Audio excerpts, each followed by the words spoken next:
Let me move on to Suge Knight because he is in jail again, stemming from that fatal hit and run from last month. What exactly happened that night or that day? Well, yeah, I mean, a number of different things. So it looks like the altercation ensued because he was upset with Dr. Dre because Dr. Dre used his likeness in the upcoming movie Straight Outta Compton without his permission. So he ultimately got into an altercation with individuals outside a parking lot where they were shooting a commercial for the upcoming movie. And we all know it's alleged he got into his F-150 and then ran these two men over, ultimately killing one of them, and then ultimately fled the scene and was picked up the following day.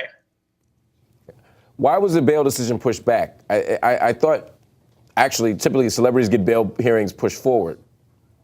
Yeah, well, this is an interesting case here, Mark. The prosecutor is saying, not only do I have attempted murder, and 2 hit and run charges against you, I think I have evidence to bring some additional claims against you as well. So what kind of claims? Said in open court that they're waiting 6 more weeks to really go through all that evidence and see if there's any additional claims they can bring against Mr. Knight. What kind of stuff are we talking about here?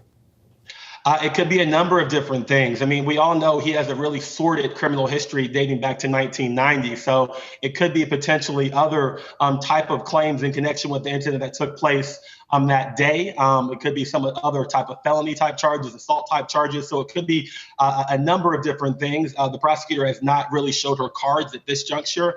But based upon what she said, she's pretty adamant that she will have additional claims to bring against Mr. Knight. Wow. You're now Suge Knight's attorney. I'm saying hypothetically. I don't want people to get confused. You make better choices in life than that. But let's say you were. Right. What advice would you give him? Well, someone should have given him advice back in 1990 because this man's had run-in after run-in after run-in. And what I would give him as advice is to do something with his temper, because we know he's very temperamental, and it's kind of led him into significant legal trouble over the years. And that's something I'm sure he's been advised over the years since 1990. But I was going to say, I'm pretty sure someone has told him, hey, Suge, don't choke people out, don't hold people over banister, right. don't hit them with your truck. But from a legal perspective, what kind of advice, what can he do? What are his best options here? From a legal perspective, I mean, ultimately, he'll have some corroborating witnesses that can support his claim. He's claiming that the incident was an accident.